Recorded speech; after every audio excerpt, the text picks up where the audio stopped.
Sin Amarres, una mesa de diálogo donde sobresalen los temas de mayor interés social, económicos y políticos del país.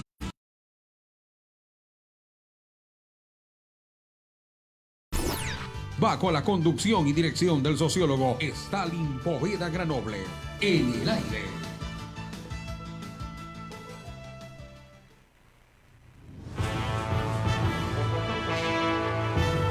Seis de la mañana con 32 minutos, 6:32 de este miércoles 21 de octubre del año 2020. Para quienes conformamos el equipo de Radio Atalaya 680M, es un placer estar junto a ustedes iniciando este día. Por supuesto, compartir lo principal de la información del Ecuador y el mundo y el análisis y la opinión aquí en su programa Sin Amarres. Sean bienvenidas y bienvenidos. Un saludo especial también a quienes nos acompañan a través de nuestras distintas redes sociales en Ecuador y en todo el mundo. Recuerde que nos puede seguir a través de nuestra plataforma en Facebook como programa Sin Amarres y en Twitter y en Instagram como @Radio Atalaya. 6:33, saludamos a nuestro compañero Carlitos Pacheco, quien está en la sala de controles, y también conectados ya junto a nosotros el licenciado Alcides Montilla y el sociólogo Stalin Poveda, a quienes vamos a saludar en este momento. Licenciado, ¿cómo está usted? Muy buenos días. Buenos días, Teresa. Buenos días, Stalin Poveda, el director del programa, y saludamos también a Carlos Pacheco, que está en los controles. Pero en primer lugar tenemos que saludar indudablemente a nuestra amable audiencia, aquella que ya nos está oyendo, nos está escuchando, nuestros radio oyentes aquí en Guayaquil, en toda la provincia del Ecuador y no se diga en todo el mundo. Atalaya se escucha en todo el mundo a través de nuestras distintas redes sociales. Y para allá van nuestros saludos también a los ecuatorianos que están viviendo o están de pasada por turismo en otras partes del mundo y nos están sintonizando. Como siempre, a todos los que escuchan Atalaya, gracias, mil gracias por hacerlo. Reciban a cambio de nosotros un abrazo imaginario a la distancia, estimada Teresa. Así es, en este momento también saludamos al director de este espacio, el sociólogo Stalin Poveda Granoble, quien decimos muy buenos días. Buenos días ecuatorianos. Teresa, es un placer saludarla, de la misma manera al compañero Alcides Montilla y Carlos Pacheco en los controles.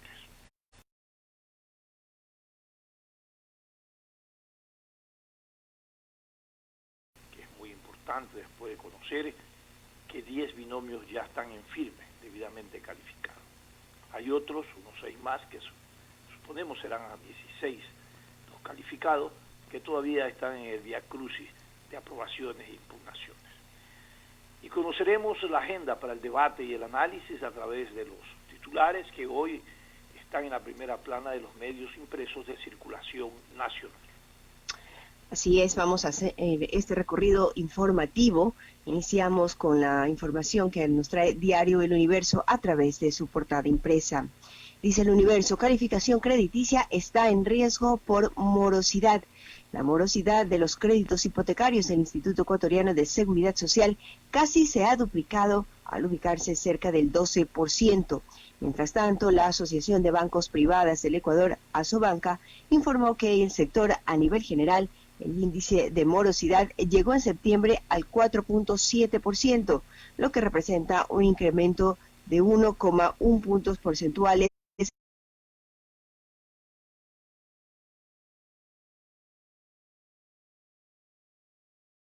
La calificación de los deudores que optaron por un diferimiento extraordinario por la pandemia corre el riesgo de aparecer en negativo en el buró de crédito después del 12 de noviembre.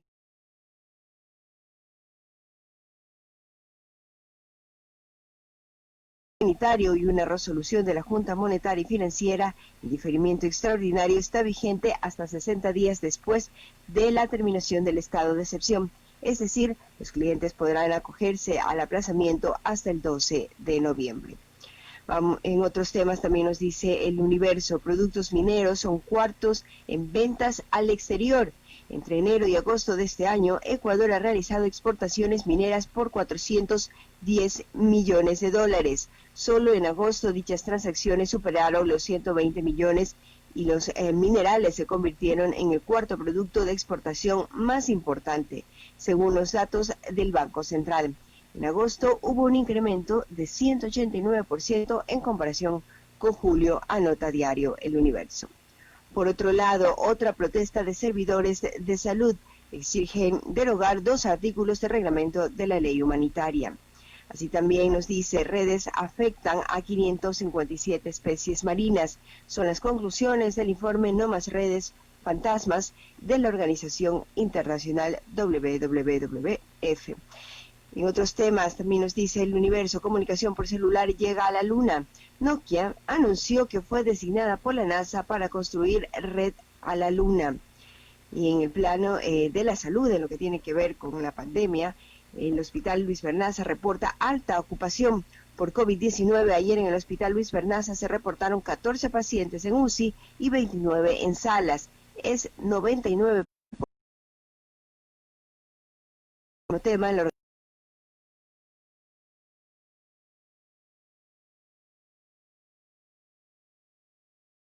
casi ya 1.120.000 muertos en todo el mundo desde que la Oficina de la Organización Mundial de la Salud en China dio cuenta de la aparición de la enfermedad en diciembre anterior. Esto según un balance realizado el día ayer por fuentes oficiales. Y en lo deportivo, Richard Carapaz segundo en la primera etapa y en la clasificación general del arranque de la Vuelta a España. El ecuatoriano es uno de los favoritos para ser campeón. Llegó a la meta en segundo lugar, nos anota Diario El Universo. Vamos a compartir también la información de Diario El Comercio, cuya portada impresa destaca: las facturas comerciales crecieron con escaso control, dice El Comercio. Son 31 millones de los Omora.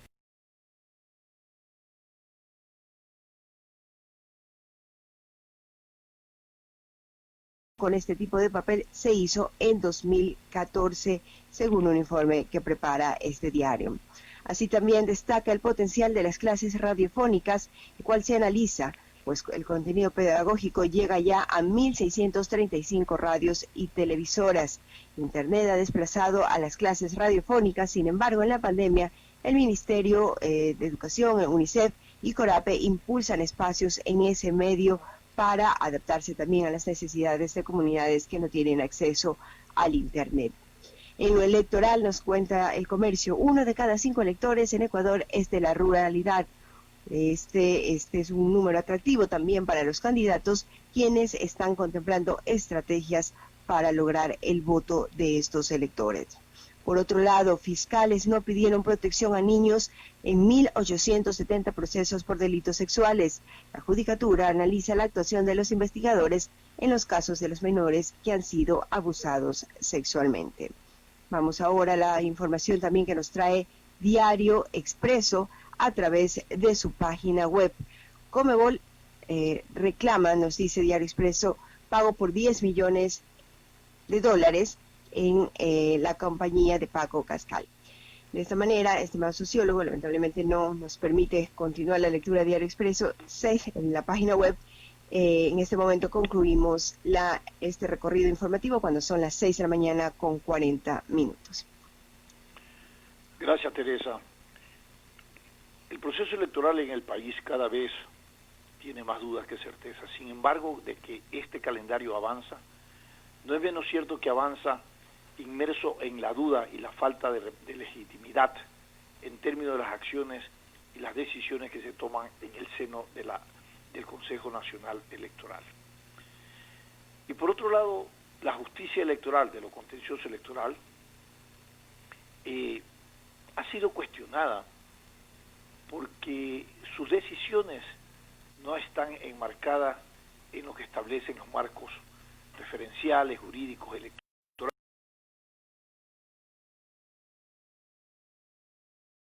toma de decisiones a grupos de asesores que, si bien es cierto, pueden tener criterios valorativos respecto a asesorar, indicar, quien debe de establecer finalmente son los jueces cuál es el contenido y el espíritu de la resolución para efecto de resolver situaciones que están demandadas en el marco de las acciones de impugnación que se presentan en candidaturas y otros aspectos que tienen que ver con el proceso electoral. 10 binomios están en firme, como lo ha ya anunciado el Consejo Nacional Electoral. faltan otros que todavía tienen que cubrir impugnaciones. Sin embargo, preocupa el tema presupuestario, que no está definido y que hoy se maneja a través de convenios institucionales o de canjes. Es una cosa impresionante. Es tan impresionante que cuando uno piensa que hay dinero para todo, hay dinero para mantener empresas públicas ineficientes, hay dinero para pagar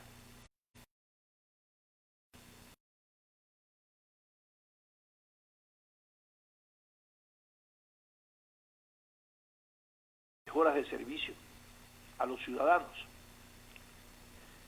Hay dinero para que la corrupción se los lleve y que por el caño de la corrupción desaparezcan millones de dólares. Pero ¿cómo es posible que no pueda haber un presupuesto para un proceso democrático electoral? El proceso electoral es la esencia de ese valor democrático soberano que el pueblo cada 4 años, lamentablemente esta es la careta de una democracia, ¿no? Es una democracia vestida de un proceso electoral, porque calidad de democracia falta mucho por desarrollar en nuestro país. Pero ¿cómo es posible que eso, que es fundamental, trascendental, en el único instante donde el ciudadano realmente con su conciencia y frente a una urna decide quién va a dirigir los destinos de nuestro país? ¿Cómo es posible que no haya un presupuesto para ese valor democrático y que se esté estirando, jalando, cuestionando, reduciendo, dejando de hacer actividades dentro del Consejo Nacional Electoral fundamentales y que los presupuestos se estén, como quien dice, gota a gota entregando, cual mendigo que extiende la mano para saciar su necesidad? Esto realmente es cuestionable. Y esto no solamente tiene que ver con el Consejo Nacional Electoral, sino con los gobiernos y las estructuras que tienen los presupuestos, las previsiones en el orden de las prioridades para consolidar un valor democrático, un Estado de Derecho, que eso parece que en la mente de los funcionarios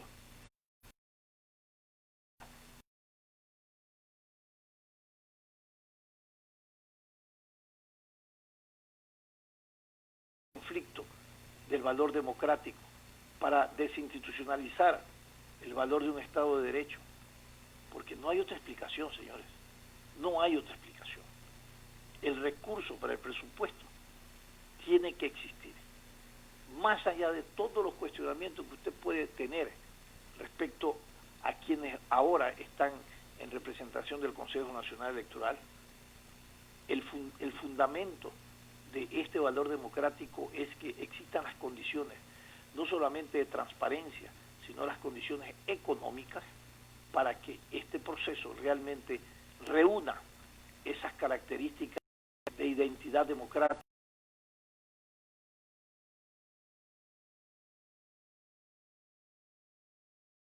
que este presupuesto no se anuncie y se diga, señores, aquí está lo que ustedes han pedido, y no que se lo están dando por cuentagotas.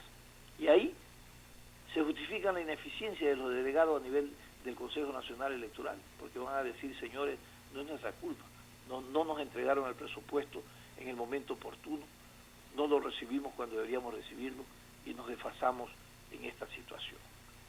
Y hay situaciones que no pueden esperar, la contratación de los miembros de las juntas electorales, por ejemplo. El tema de la transmisión de datos, que tiene que concretarse, que ya debe estar armado todo este escenario. Sin embargo, son las dudas y son los reclamos que tiene los miembros del Consejo Nacional respecto a cómo se está articulando y se está definiendo el tema presupuestario para el Consejo Nacional Electoral. Y más allá de que hoy hay 10 binomios ya en firme, faltarían unos cuantos más. Creemos que podemos llegar a 16, por lo que están pendientes y en espera de las resoluciones de las impugnaciones que se han presentado. Pero sin embargo,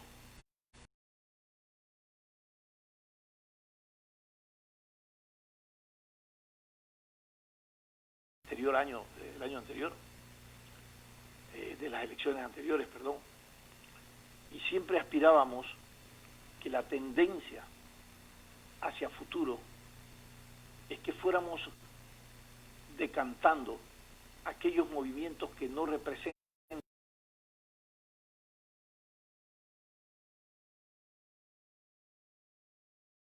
oportunidad, aquellos candidatos.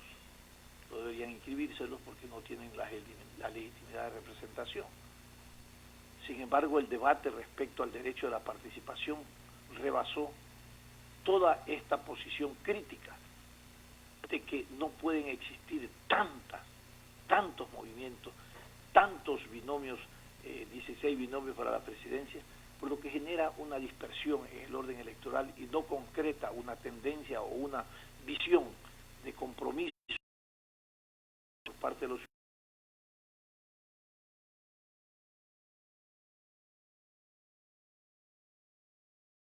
que avancemos y avancemos en este horario, en este cronograma electoral, cada día pensando de que las cosas se están haciendo en el marco de la transparencia y con respeto a los marcos jurídicos que están vigentes.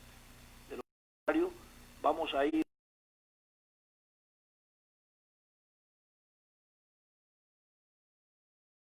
y se pierde el valor democrático de este proceso electoral. Alcides. Stalin, hay un problema grande que ojalá que no llega a suceder en el momento en que terminan las elecciones, después de las 6 de la tarde, en que la gente empiece a preguntar ¿y quién ganó?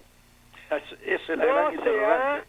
No se ha aprobado el sistema de conteo rápido. Solamente se ha aprobado las encuestas a boca de urna. A partir de las 6, cuando termine el proceso, la gente, como digo, va a empezar a preguntar quién ganó y no va a haber respuesta. ¿Por qué? Porque no se aprobó el sistema de conteo rápido. En Bolivia no pasó eso porque la diferencia entre el uno y el otro era demasiado. Entonces no hubo la inquietud de saber quién ganó porque ya las circunstancias de los hechos respondían a esa pregunta. Pero acá con 17 candidatos no sabemos qué va a pasar, oiga. Inexplicablemente licenciado, al Consejo licenciado y sociólogo, no sé si me escuchan. Pero, Teresa, déjelo que termine el pensamiento. Ya. No, ya.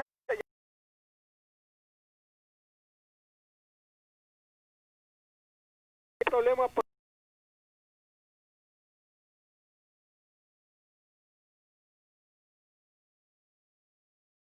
va a haber un problema. Es válida tu preocupación, Alcides, bueno. Evidentemente, y eso es lo que crea incertidumbre en estos procesos. Adelante, Teresa.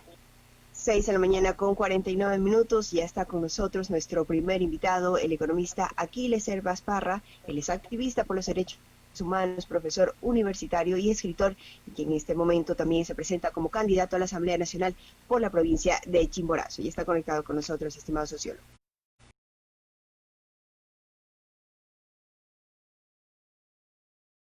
Me acompaña Alcides Montilla y Teresa Merechán. Siempre es importante en esta nueva modalidad de participación dentro de esta pandemia, donde se han replanteado y se han recreado y se van a recrear nuevas formas de participación en el orden electoral, mirar de qué manera el tema de los derechos humanos juega un papel preponderante en la agenda electoral política del país, porque se dice que en esta situación de pandemia los temas de los derechos humanos han sido los que más repercusión y violaciones han tenido. Y en ese sentido, un poco hablar con usted de la perspectiva de los planteamientos que pueden llevarse a la Asamblea Nacional sobre verificar si la normativa vigente a nivel del derecho de la protección, de los derechos humanos, está adecuada a la situación que vive el país, o lleva usted en carpeta algún proyecto que pueda agregar, que pueda enriquecer lo que existe como marcos legales referenciales respecto al tema de los derechos humanos. Buenos días y bienvenido. Muy buenos días, estimados amigos, señor periodista, señora periodista. Para mí es un honor poder compartir con su radioescucha en este medio de comunicación. Sin lugar a dudas, uno de los elementos fundamentales dentro de lo que debe ser la obligación de un Estado contemporáneo del siglo XXI, un Estado ubicado en tiempo y espacio en lo que significa el hoy planetario en materia de derechos humanos, tiene que ser un conjunto de proyectos de ley. Yo creo que en este momento el Ecuador está viviendo un instante de quiebre que puede ser para peor o definitivamente ojalá sea para mejor. Hemos visto con pesar que las cifras nos hablan de poco más de 10.000 personas fallecidas. Creo que todos compartimos la idea de que son mucho más. Y en ese sentido, cuando una sociedad tiene un momento tan doloroso en su historia, en un registro histórico, definitivamente tiene que cambiar sus valores, definitivamente tiene que cambiar sus normas y sus elementales bases jurídicas. Por lo tanto, a mí me parece que hablar de derechos humanos en el siglo XXI en el Ecuador tiene que ser mínimamente, por ejemplo, hablar de seguridad jurídica, mínimamente hablar de la posibilidad de tener libertades, libertad de expresión fundamentalmente, ¿no? En ese sentido, yo creo que consolidar estas estructuras es una obligación elemental que tenemos que tener los que aspiramos a sentarnos en ese curul y construir democracia, porque en nuestro país lamentablemente no hemos construido democracia. En nuestro país seguimos jugando al poder y cada vez que una persona sube al poder y lo hace con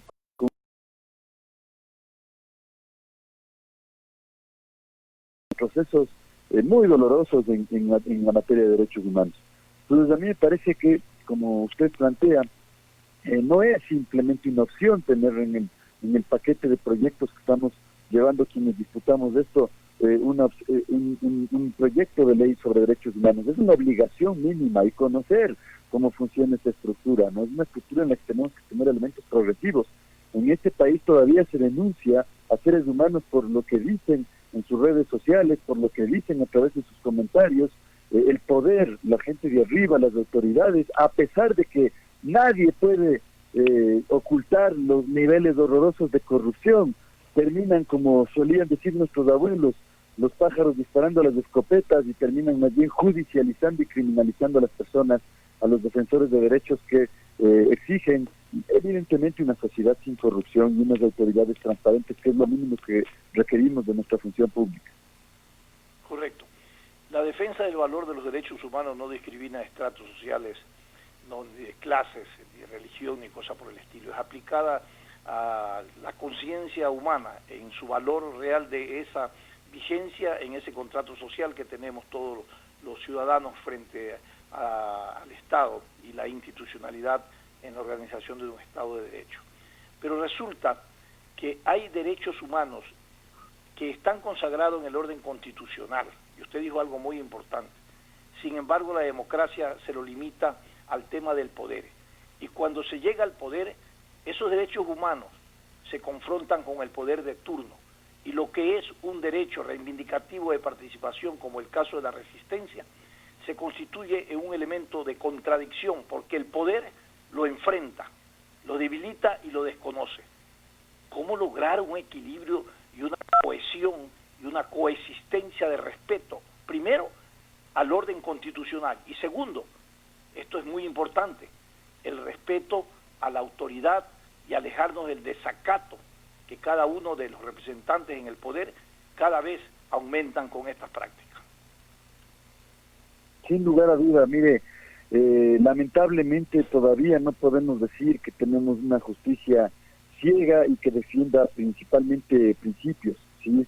Es decir, las personas que somos de abajo, las personas que no tenemos una influencia política, una influencia económica, cuando tenemos un proceso judicial, cuando tenemos una instancia en la cual nos enfrentamos al poder, todavía tenemos una inseguridad jurídica horrorosa, ¿sí? Las diferencias en ese round, cuando existe una disputa de derechos humanos contra algún poder, sea este público, económico, es decir, político o económico, son todavía diferencias horrorosas. Es como, usted no me conoce, pero yo soy un tipo sumamente delgado y saltar a boxearme con Mike Tyson sin guantes, además. Entonces, algo así es un reflejo de todavía existe.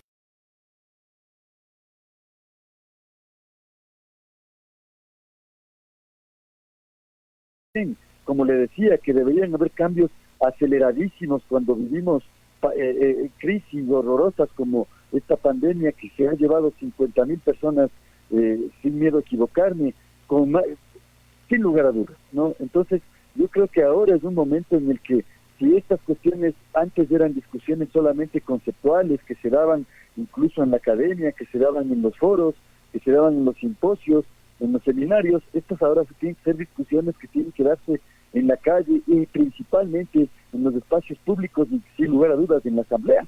La Asamblea tiene una obligación democrática, ¿sí? Además de la fiscalización, además de la generación de proyectos de ley, tiene que ser el ágora del modelo de lo que estamos idealizando como una sociedad mejor, una sociedad en la cual así seas indio, cholo, chiquito, pequeño, rico, pobre, tengas los mismos derechos que los poderes. Entonces, por lo tanto, este es un desafío inmenso, que si mínimamente los candidatos y prospectos de asambleístas no lo comprenden, no lo dominan, no están capacitados para poderlo argumentar en esa ágora llamada asamblea, deberían inmediatamente dar el paso a un lado, porque eso es lo que se discute en la construcción del poder legislativo, en la construcción de los estados democráticos contemporáneos, modernos, constitucionales, como en el que debemos vivir nosotros como ciudadanos de una república de esas características. Alcides continúa con esta entrevista. Alcides. Sí, gracias. Saludos.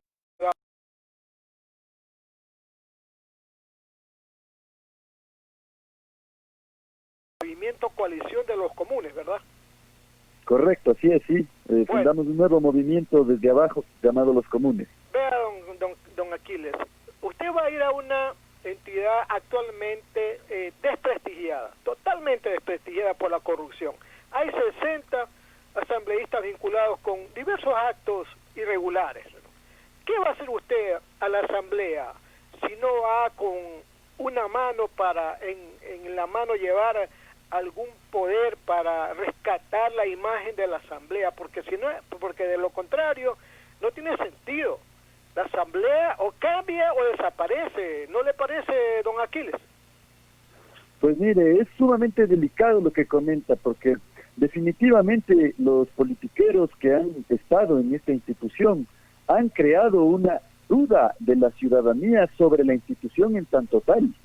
Pero imagínese el retroceso histórico que nosotros tuviéramos como república si no tuviéramos el segundo poder de control al poder ejecutivo, ¿sí? Posiblemente ya no veríamos algo tan ridículo como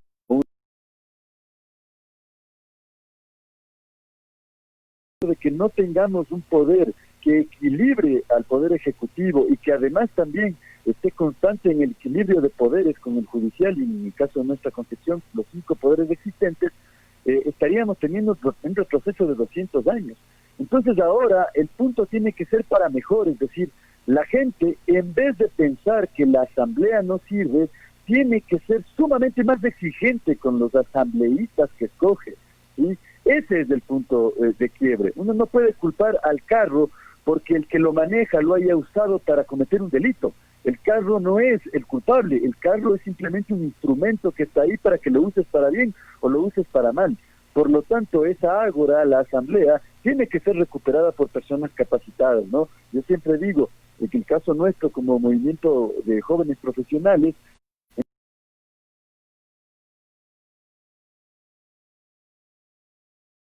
proyectos de ley para empezar, 5 vinculados a la economía productiva, 5 vinculados a la política pública transparente y 5 vinculados a la educación. ¿Por qué? Porque vienen de nuestros principios, amor al trabajo.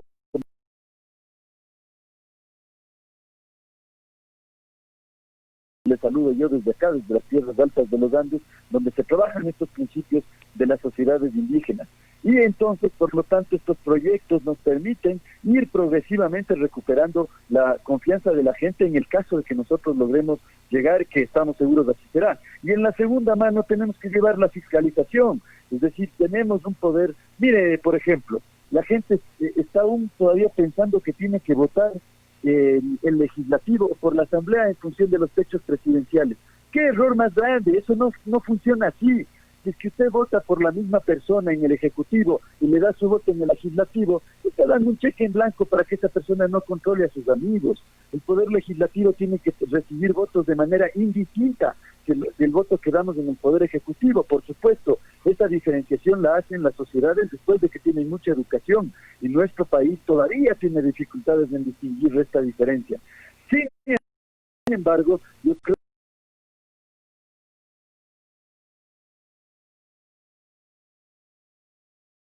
a la gente, no solo dennos su voto, sino juntos transformemos nuestra manera de pensar, reeduquémonos políticamente con el objetivo de que no volvamos a repetir ciclos horrorosos como los que hemos vivido en esta pandemia y en estos 15, 20 años y 30 desde el retorno a la democracia. Muy bien, don Aquiles. Stalin. Bien, muchísimas gracias. Le deseamos éxito en todo este proceso electoral y esperamos que usted sea beneficiario del voto popular para que pueda llevar a la práctica estas propuestas, estos proyectos que nos parecen muy interesantes en el tutelaje de la garantía y de los derechos humanos en nuestro país. Gracias por haber estado con nosotros. Por supuesto, Stalin, le agradezco yo más bien por esta consideración y esta invitación, y siempre para mí será un honor referirme al pueblo guayacense, al pueblo nacional, porque finalmente si llegamos a la Asamblea tenemos una obligación con todo el Ecuador, y no solamente con la provincia que nos ha dado la confianza para estar ahí. Un abrazo muy fraterno de acá y espero que se sigan cuidando por la pandemia y salgamos adelante. Felicidades, Teresa. ¿Tiene algún problema? Hemos dialogado con el economista Aquiles Herbas Parra. Él es candidato a la Asamblea por Chimborazo por el movimiento Coalición de los Comunes. Así es, gracias, licenciado. Les decía, vamos a ir a una pausa comercial, pero antes les comentamos que la alcaldesa Cintia Viteri inspeccionó la última etapa de los trabajos en la aerovía, este medio de transporte que movilizará a 40.000 personas por día entre Guayaquil y Durán. Este proyecto tiene un costo de 114 millones de dólares y permitirá pues facilitar, ahorrar el tiempo a las personas que se transportan entre ambos cantones. 7:03, vamos a la pausa comercial, pero enseguida volvemos con más de Sin Amarres. Este es un programa de opinión, categoría O, apto para todo público. El siguiente es un espacio publicitario, apto para todo público. En UTE, creemos que el futuro está en manos de nuestros estudiantes y agregar valor a sus vidas está en las nuestras. Con una educación práctica y moderna, creando experiencias únicas, formando líderes y sobre todo, que disfruten el camino. Doctor Galo Cabanilla, Canciller UTE. Los invito a la UTE porque el éxito es el resultado de hacer lo que te apasiona. Despierta tu pasión y descubre tu mejor versión. ute.edu.es. A partir de ahora, todos tus trámites con Interagua deberás realizarlos por medio de la aplicación móvil de Interagua, que puedes descargar para Android o iOS llamando al 134 del call center o en la página web www.interagua.com.es. Si requieres atención presencial en agencias, deberás agendar tu cita de forma previa para que acudas a la hora que te corresponda y no tengas que esperar ni hacer filas. También puedes programar una videollamada y recibir atención personalizada desde la comodidad y seguridad de tu hogar. Recuerda, tus trámites ahora son en línea, o si prefieres, agenda tu cita presencial en la aplicación móvil de Interagua llamando al 134 opción 4 o en la página web www.interagua.com.es. Interagua, siempre contigo.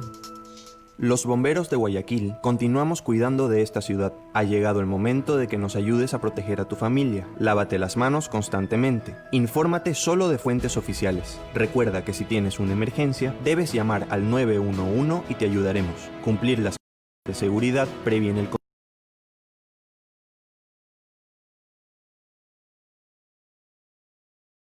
CNE, Elecciones Generales 2021. Esto aún no termina.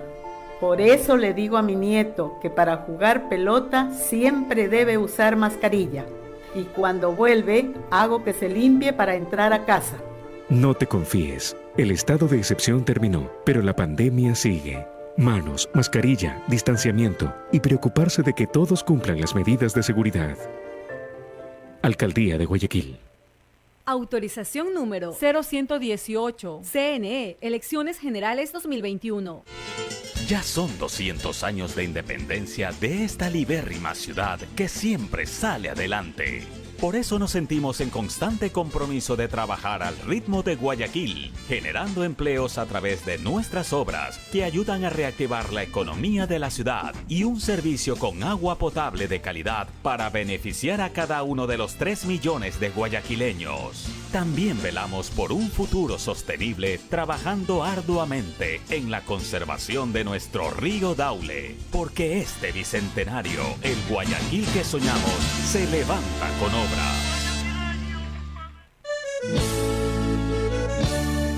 Cerramos el año de eliminatorias con 2 fechas más en noviembre, rumbo a Qatar 2022. Jueves 12 de noviembre, 15 horas 3 de la tarde en el Estadio Hernando Siles de La Paz.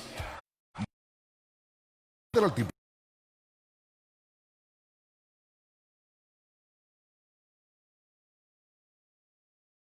6 horas, 4 de la tarde, en el Estadio Rodrigo Paz Delgado, en la capital de la República, la renovada tricolor, de la mano de su técnico Gustavo Alfaro, se enfrenta a Colombia. Cada punto cuenta para lograr el objetivo final. Y en el sistema de emisoras Atalaya nos preparamos para entregarle a nuestros oyentes y a nuestros internautas la mejor información deportiva. Somos Atalaya, una potencia en radio junto a nuestra selección.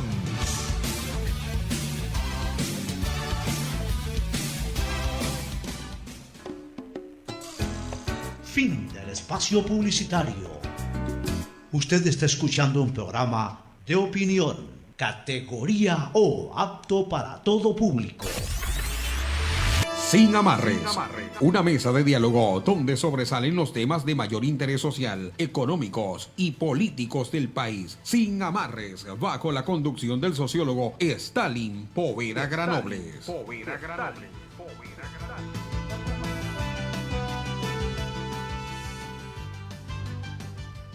7 de la mañana con 8 minutos. 7 de la mañana con 8 minutos. Gracias por continuar en compañía de su programa Sin Amarres. Estimado licenciado y sociólogo, no sé si podemos continuar con el análisis, el tema que se estaba valorando en el primer bloque, mientras estamos tratando de contactarnos con nuestro invitado.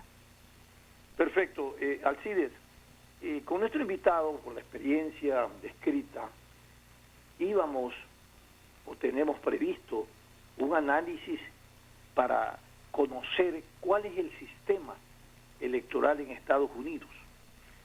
Y hay un estudio muy interesante de Francis Fukuyama en su obra Orden y Decadencia de la Política, donde lo ubica a Estados Unidos como el inventor del clientelismo electoral y habla de una democracia electoral. Y realmente es interesante leer estas teorías de cómo se conciben los partidos. Dice que la Constitución en Estados Unidos no hay una ley de partidos, por ejemplo. Cómo se conciben los partidos, cómo nacieron los partidos. Y habla de que estos partidos nacen en función de la movilización, de la resistencia, de la movilidad ciudadana para la exigencia de representación de valores de la democracia o de la participación de los ciudadanos. Pero es un sistema totalmente diferente a los europeos en la concepción en donde el voto directo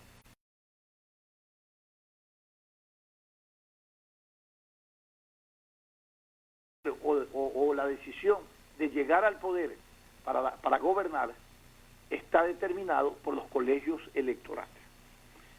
Y mira qué interesante este proceso, porque era la única manera de generar un equilibrio, ¿no?, respecto a esta estructura administrativa federativa, luego fue municipal, que ha tenido mucha incidencia en todo este tema del clientelismo electoral, porque habían segmentos de la administración, de la geopolítica administrativa de Estados Unidos, de países que tenían grandes poblaciones y otros que tenían menores poblaciones.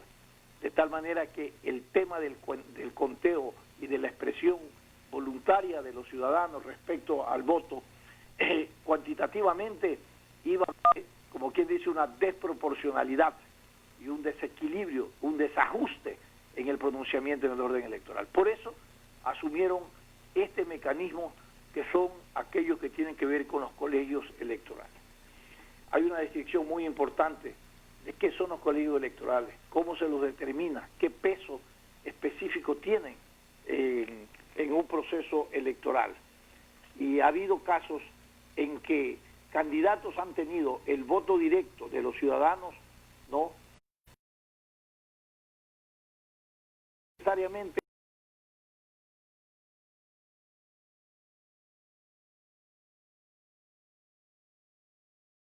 de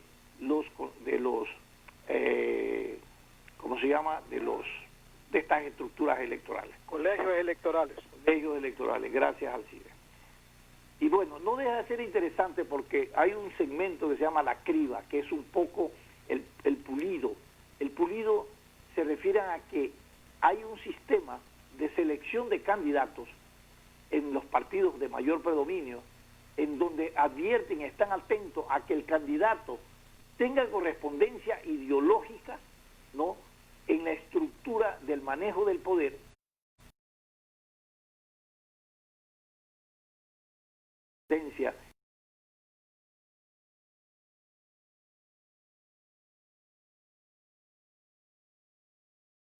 Alguien que ofrece algo que para esa sociedad política no es realizable, inmediatamente le coartan ese derecho, lo analizan, lo profundizan y dicen, no, esto es un peligro para el valor ideológico democrático de nuestro partido, y no pasa. Pero entonces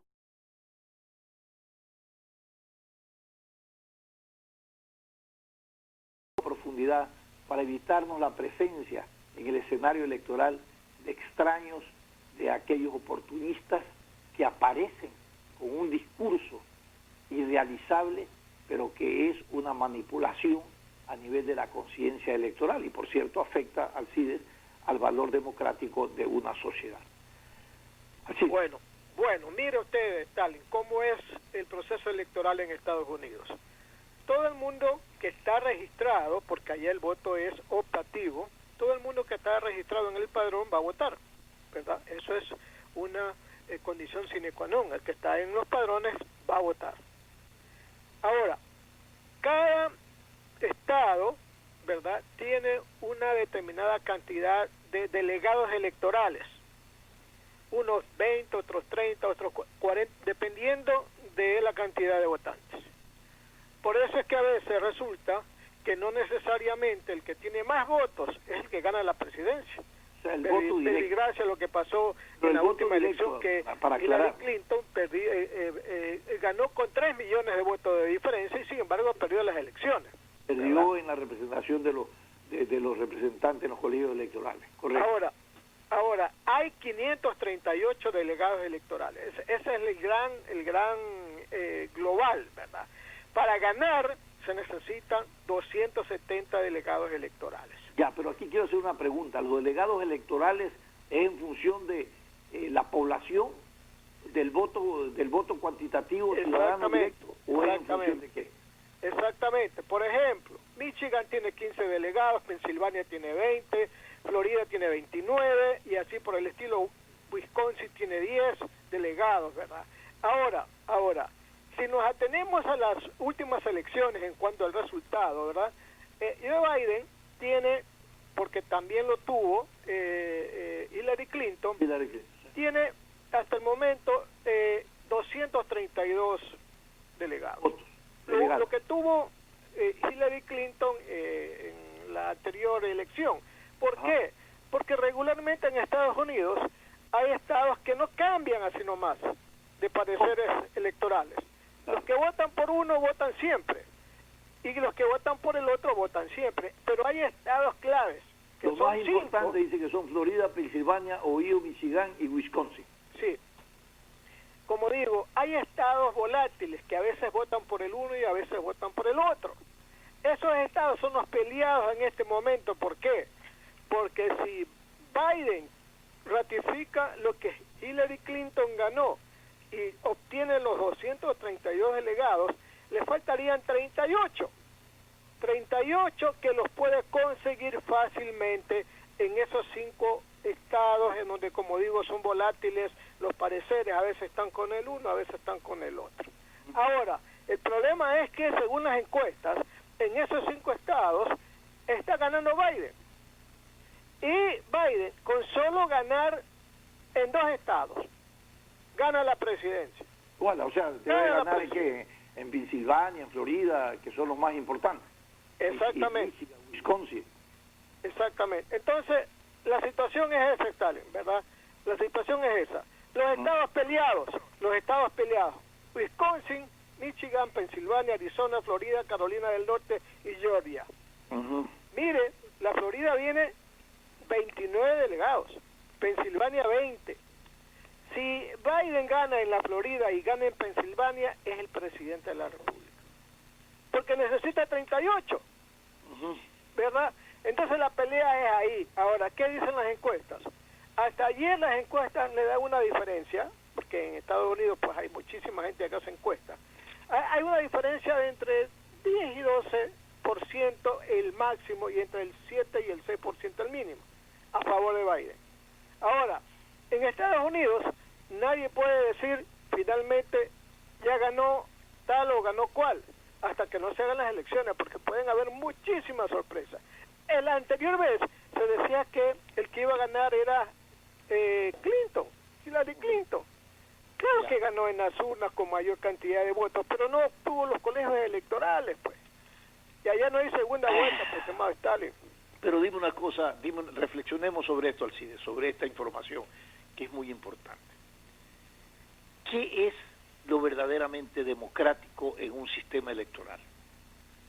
¿Es la soberanía del voto ciudadano o no? Entonces, bueno, según nuestra norma democrática latinoamericana, sí, pues no. Déjame reflexionarlo de esta manera.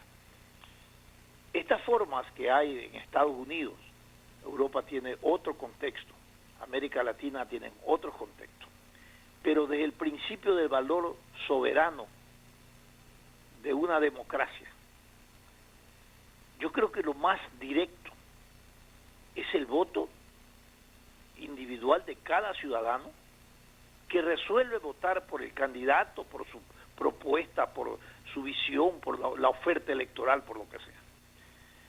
Y resulta que en este proceso en Estados Unidos no basta que tú tengas una diferencia hasta de 3 millones como ocurrió en el caso de Hillary Clinton con tu voto directo del ciudadano, y lo perdiste en los colegios electorales de representación. No estoy cuestionando que el sistema esté bien o mal, estoy diciendo que estas reflexiones pueden ser válidas un poco para garantizar transparencia por un lado, por otro lado, para garantizar una cultura en el orden electoral, porque yo te aseguro que la gente va a votar y el momento que vota o pone su voto en las urnas, está pensando que le está dando el voto para que gane su candidato, ¿no es cierto? Y que el conteo de esa expresión directa es el que uno presume que va a determinar quién es el que va a gobernar. Pero el sistema dice no se trata solamente de ese tipo de acción democrática por parte del ciudadano, sino que se trata de que hay un sistema que genera un equilibrio en el orden regional, en el orden étnico, en el orden poblacional, a través de los cuales se definen los delegados de los colegios electorales. En América Latina es directo, porque creemos que esto puede ser la expresión más directa. Pero como yo decía anteriormente, tal vez este sistema concebido de esta estructura a nivel de Estados Unidos es para evitar justamente las distorsiones que se dan en las propuestas, en la presentación de cada candidato, de las candidaturas, de las tendencias, porque esto es una cosa muy importante. Este sistema funciona porque hay una evolución de la cultura electoral en Estados Unidos muy profunda, porque allí los partidos, los que tienen el privilegio o la preponderancia del proceso electoral y el beneficio electoral, son los partidos republicanos, los demócratas y un tercero que tiene que ver con alguna otra expresión política. Y eso hace de que en verdad se pueda concebir o se pueda aceptar que este sistema es el más adecuado para evitar toda esta dispersión, atomización, presencia de candidatos improvisados y para evitar lo que pasa en América Latina, realmente un desangre democrático electoral que no se sabe a quién beneficia y que al final sale beneficiado aquel que está siendo rechazado, pero sale beneficiado directamente por el voto y gana.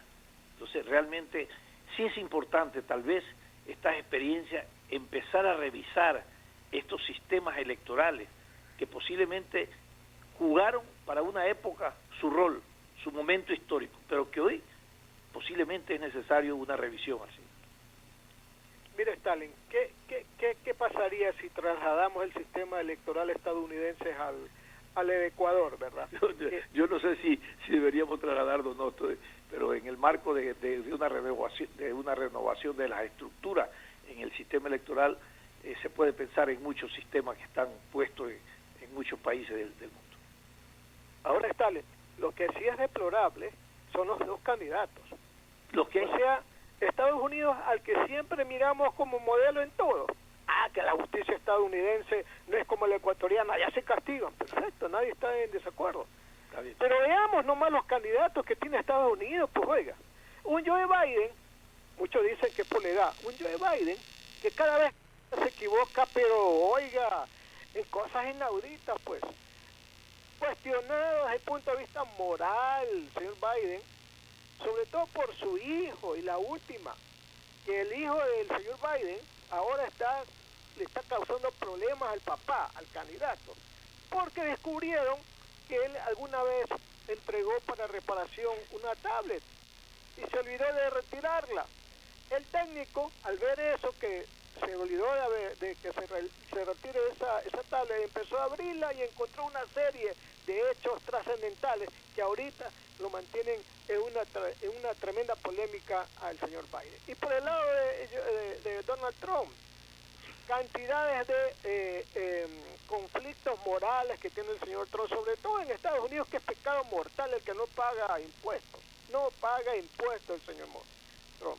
Aparte pero allá, claro, esto es trascendente, pero la felonía, por ejemplo, la mentira.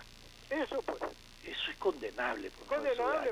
Allá no se perdona, pero sin embargo no se refleja en la acción del electorado para cuestionamiento de su comportamiento. Han habido presidentes cuestionados de todo, de lo moral, desde prácticas reñidas con la moral pública, y sin embargo han ganado. Mire, Stalin. ¿Te acuerdas de Bill Clinton? Claro. Para tomar un ejemplo. Antes de la pandemia, el clásico segurísimo ganador en Estados Unidos era Trump. ¿Por qué? Por los números importantes en el tema empleo, en el buen manejo de la economía. Todo el mundo decía, Biden no le hace calor ni ningún demócrata, Trump le va a ganar. Vino la pandemia y desbarató todo el problema económico y claro, ahí pues se sumaron los problemas raciales, las protestas y un poco de hechos más, la misma actitud prepotente del señor Trump. Ayer lo estaban entrevistando una periodista y porque no le gustó una pregunta se levantó y se fue y dejó a medio terminar la entrevista. Pero mire, el tema del empleo. ¿Por qué en Bolivia ganó el señor Arce? Porque muchos en Bolivia, y lo he escuchado de los bolivianos, dicen que el señor Arce, que fue ministro de Economía de Evo Morales, fue el artífice de la recuperación económica de Bolivia hasta el punto de que ese país tiene buenos números en crecimiento económico, en inflación, en inversión extranjera y tantas cosas. O sea, la gente vota por eso, Stalin. La gente vota por eso. Si este gobierno de Moreno hubiese tenido buenos números en empleo, hasta lo hubiesen reelecto, discúlpeme. Es que ese es el asunto. O sea, desde tu análisis se justifica que Correa haya ganado todas las elecciones por los indicadores de empleo. Por eso, pues. Por eso, desde tu análisis, eso justifica que Correa hubiera ganado las 10 elecciones o 9 elecciones que ganó consecutivamente. No, porque Correa tuvo mucho dinero, invirtió mucho dinero, o sea, hubo un crecimiento del gasto, no un crecimiento de la inversión. Entonces la gente pensó que ese era progreso y crecimiento, ver tanta obra por todos lados. Pero cómo han quedado las obras y cómo han quedado las situaciones de las obras. Ese es el problema. Claro, eso es corrupción también. Esa es corrupción, pues, exacto, Sí. pues. Está bien. Yo creo que sí hay que revisar, aquí en el país, Alcides, hay que revisar la institucionalidad, más que nada aquella que tenga que ver con el tutelaje del valor democrático de los ciudadanos. Este Consejo Nacional Electoral tiene que entrar a terapia intensiva después de las elecciones y hacer reformas y revisar los sistemas, porque no se puede continuar en esta incertidumbre, en esta falta de transparencia, en esta falta de información. No se puede continuar de cara a la expectativa de un proceso electoral, que uno piensa siempre que cambiamos un gobierno y por lo menos tendremos la esperanza de que cambien muchas cosas. Sin embargo, a veces cambia gobierno para mal, nunca para bien, no siempre para bien. Y esa es la historia, pues, lamentablemente, de la vida republicana y democrática de nuestro país. ¿Nos vamos, Alcides? ¿Terminamos? ¿O todavía tenemos tiempo? Rapidito un asunto, ¿no? Porque veo en las redes sociales que están empezando los comentarios de preocupación de mucha gente, inclusive de periodistas, respecto a que podría haber, ojalá que no, alguna manifestación tipo las de Quito, la del año pasado, o más o menos como las que están pasando ahora en Chile, ¿verdad?, de grupos que no están de acuerdo con situaciones que pasan en el país y que habrían manifestaciones para el día de mañana aquí en Guayaquil. Ojalá que no, pero de todas maneras no está por demás hacer ese comentario, Stalin. Yo le voy a decir así, de su preocupación es válida. Mientras sea una resistencia ordenada, respetuosa, dentro del marco constitucional, el manifestante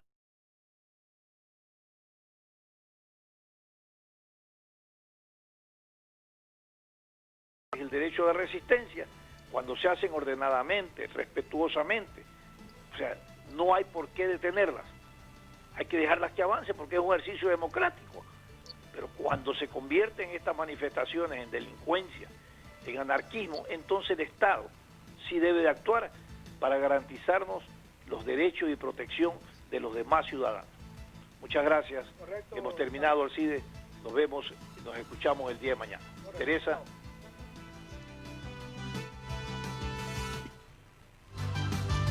Así es. Muchísimas gracias a nuestro público por habernos acompañado esta mañana. Nos escuchamos el día de mañana, como dijo el sociólogo, los dejamos.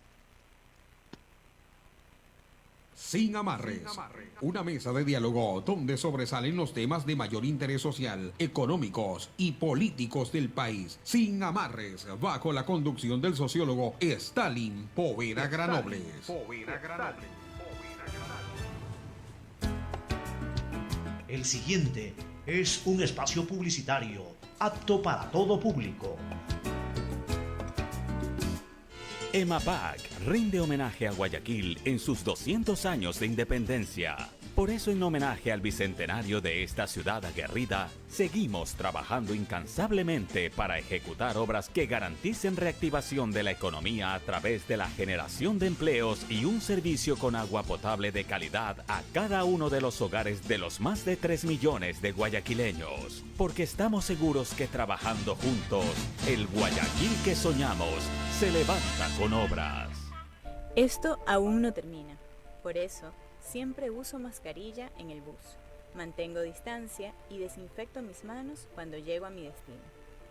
No te confíes, el estado de excepción terminó, pero la pandemia sigue. Manos, mascarilla, distanciamiento y preocuparse de que todos cumplan las medidas de seguridad. Alcaldía de Guayaquil. Autorización número 0120, CNE, Elecciones Generales 2021. Ya son